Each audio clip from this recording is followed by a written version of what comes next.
Today we're diving into Disrupt Yourself Part 3, Evolving and Rising. And this has everything to do with grounding ourselves, being integrated, and really living from a place of knowing who we are and with all the acceptance that comes with that. So we start the process by looking back to look forward. And this is really important, not only for preparation for purpose, but also for emotional baggage, where we start to look at what is it that's keeping you stuck in the past? What do you still need to deal with?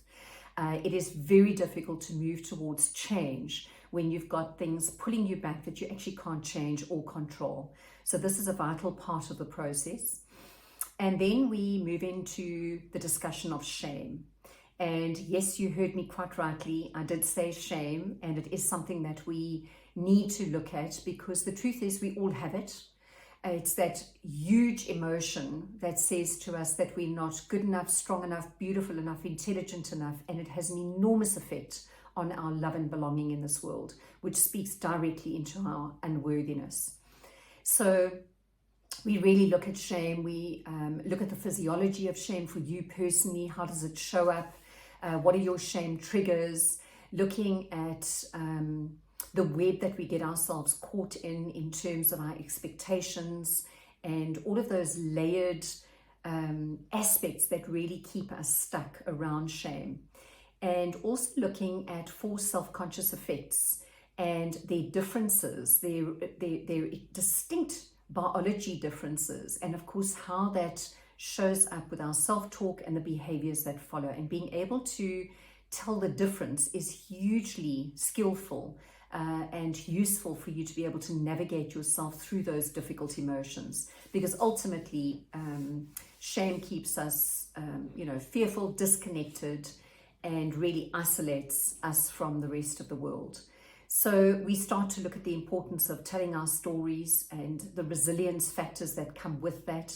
And of course, then diving into the antidote to shame, which is empathy, a beautiful skill set that we all need. And what you'll learn is that empathy is an emotional skill set.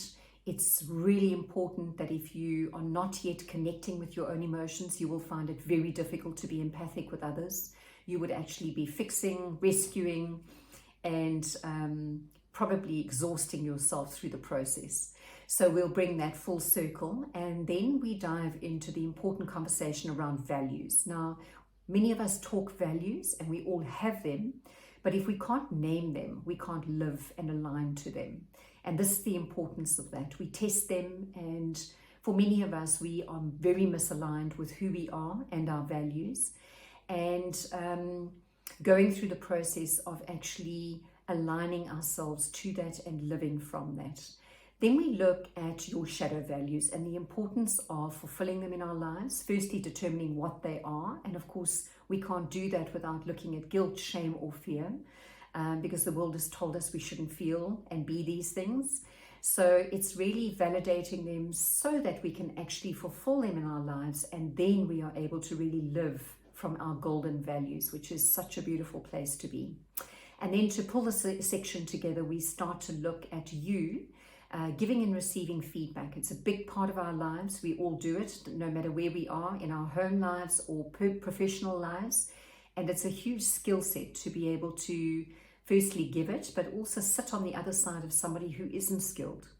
So if there's anything that I've said that excites you around evolving and rising, please do go to our website, whoamifoundation.co.za. Have a look at the program, look at the startup dates, and definitely click register. I will see you online.